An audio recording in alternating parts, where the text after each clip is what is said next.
there's a... What? What's going on here? Look how many dogs there are!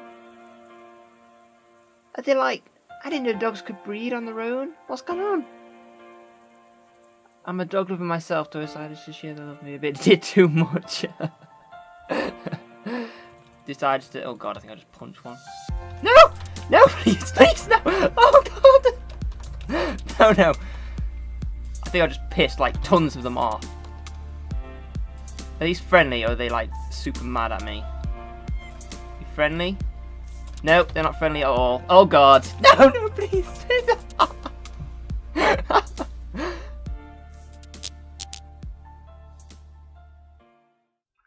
What's going on, guys, and welcome back to the BlockLIST server. Today, we're actually going to do what we should have done last episode. And actually start building the foundations to the house. I've dug out this little area to kind of interpret how big I want it. I don't know whether I want to... I think I'm actually going to bring this across one more. We should probably take as much use of the space as we can. 1, 2, 3, 4. 1, 2, 3, 4. Oh no, it's 5 now.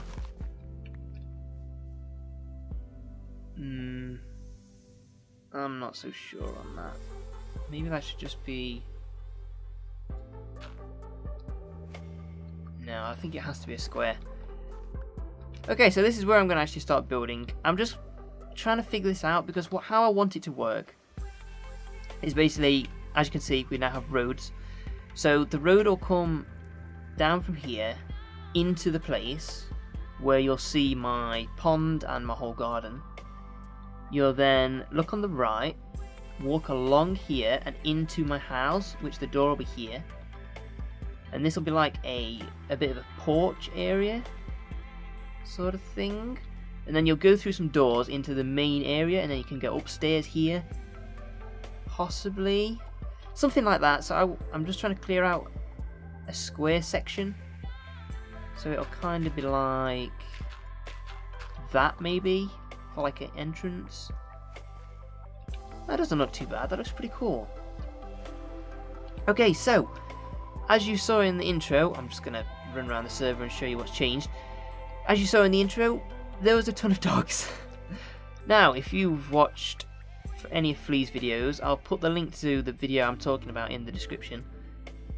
She saw my previous video where I got all those new dogs, which is completely accidental. I did not intend to have that many dogs. They've either spawned in front of me when I had that huge stack of bones, or they've breeded when I've tried to feed them. I didn't realise that they breeded until I'd actually fed them up a couple of times. Not my fault, and as she called it, it's not an obsession. It's not an obsession with dogs. Slight obsession with dogs. But, yeah, there was tons of dogs when I logged in a few days ago. Absolutely tons. But because those dogs were originally barking at me, every single dog started like growling at me. Constantly. And then they started growling at Flea and Haxel, and we all killed each other and allowed the dogs to kill us, and they still won't stop growling. So in the end, we had to have like a huge massacre of dogs. Including my dogs. My dogs had to go as well because they wouldn't stop growling, and if you've not heard dogs growling, it's the most irritating noise possible. I'd actually buried them. You see near the that wooden thing there, under this bit of grass here, I'd buried them all to see if I couldn't hear them, but then the grass was just growling at us, so they had to go. I did save Jeff to last. Jeff did have to go. He was growling as well, and I simply couldn't have him being angry at me all this time. I think it's cool to keep him with me if he's not happy with me, so you know, I can't let him free or anything, so yeah, he had to go. At the end of this video, you're actually going to see a bit of a look back at Jeff's life. Now, I've chosen Jeff simply because he was the dog who helped me find this plot. He was the main dog, the first dog, the best dog. Here's his grave, because he didn't die actually here, he died over there, but Jeff will live on. Somebody actually desecrated this grave. Can you believe that? And it said like, Jeff is dead. Get over it. No. I will find who did that. We thought it was Haxel, but I'm not quite sure if it is or not. I don't forget things like that. I will remember exactly who did that once I find out. Got a nice couple of flowers here. Someone's actually planted another flower for him. Somebody obviously remembers just how good Jeff was. Ah. Jeff will live on. Woo! So, in the remainder of this episode, I'm actually just going to talk about E3 again. I did have to kind of end the last one short because it had already reached 50 minutes, like this one's already reaching 50 minutes. But I wanted to add in the fact that I'm really looking forward to DayZ standalone. I've been thinking about it all this week, and I couldn't believe that I'd actually forgot to mention it. Now, I only managed to get and play DayZ when I got my new computer at Christmas of last year. Just die already. So I was a bit late to like the DayZ party. And I kind of joined halfway before the whole hacker invasion. Now, that did kind of ruin the first few things of DayZ for me. Plus I was playing on my own by this point because simply others didn't want to play it because they'd already been hacked. And they were just fed up of dying to a nuclear bomb or something.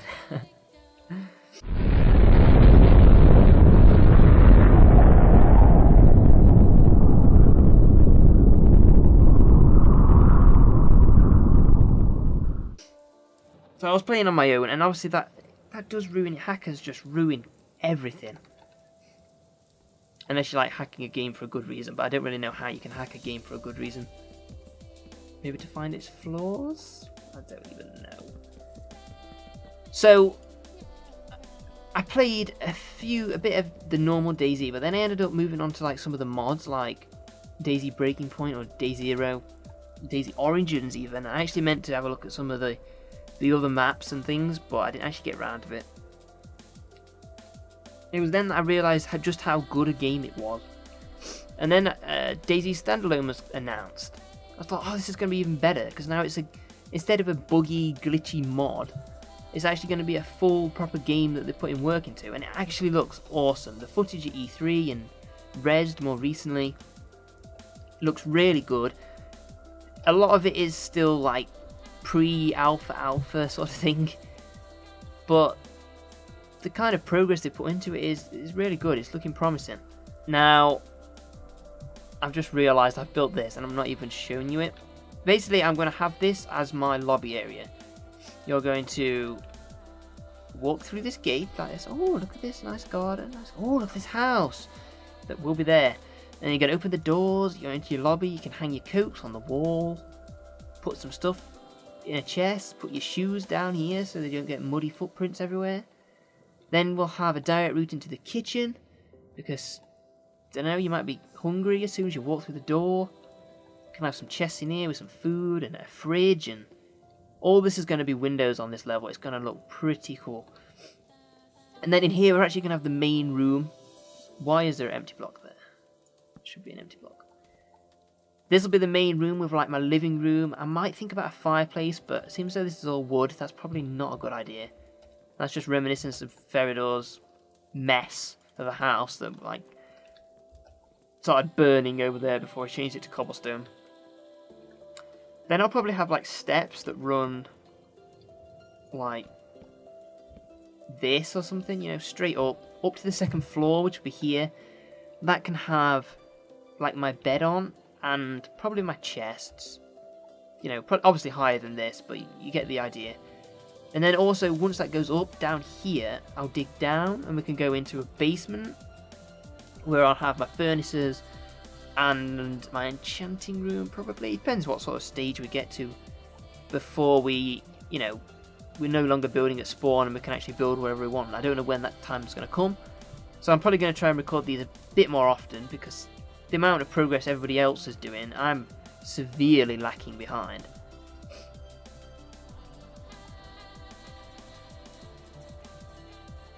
Let's just take this down because I'm not quite sure exactly where I'm going to put that yet. And they're making it look untidy. Now, I've set these here because I'm actually going to put glass. This is going to be like a, you know, one of those kitchens that look into the living room so you can talk to people. You know, if you like serving food or something. I suppose you wouldn't have glass, but it's not like it's not a restaurant, so it doesn't need to be that that special. Probably something like that.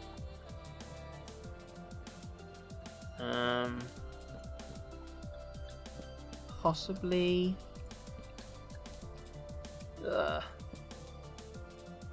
Double doors can go there. Same here, I guess. Double doors. I'm not quite sure on this being a double door, but it does need to be a double door so it fits. Otherwise it's going to look strange.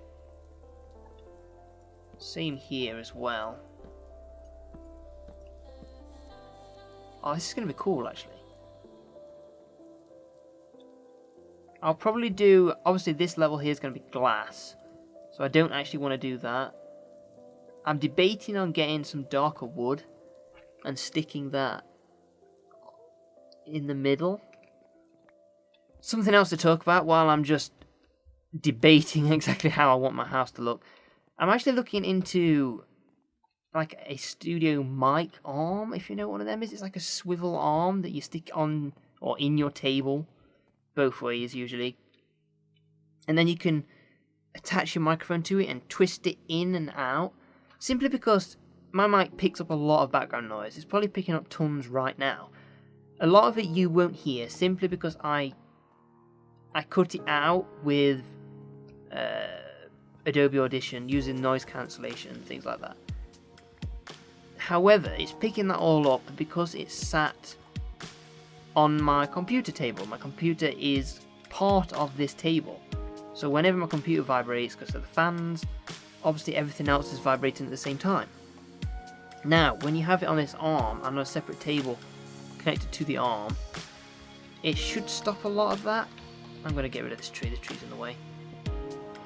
It should stop a lot of that, and then I won't have to, you know, edit tons out and make it quieter and things. It should just be generally a lot better. It does look ridiculously expensive though.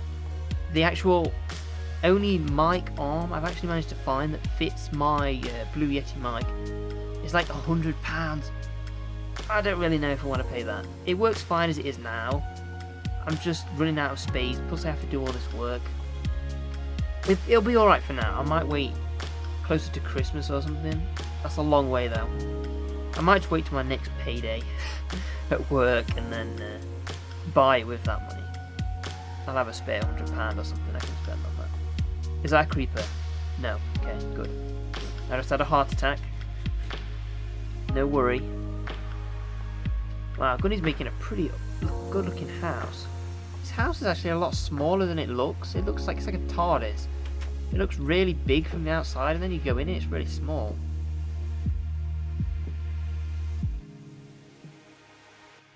What is going on?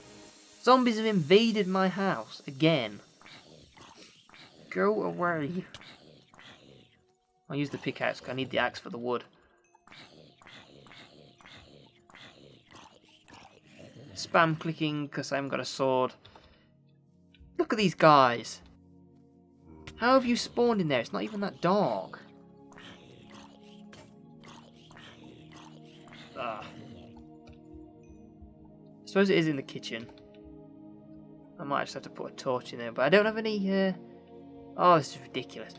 I don't have any, coal. Go away. Get out of my house. Oh no. Hard mode skeletons are OP. Look at him, you can't even get close to him. What a jerk. What a jerk. And that's it for this video.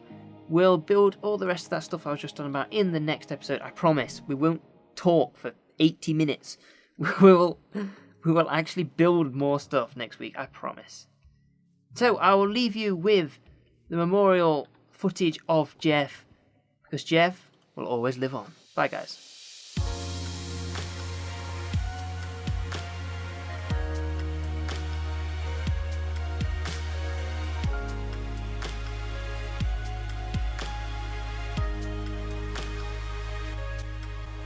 still growling at me. If you stop growling, I won't bother. Oh, he's still growling at me. I'm sorry, Jeff. Please understand why I'm doing this. I'm sorry. I'm sorry. I'm sorry, please. Oh, that was horrible. Oh, that was actually horrible.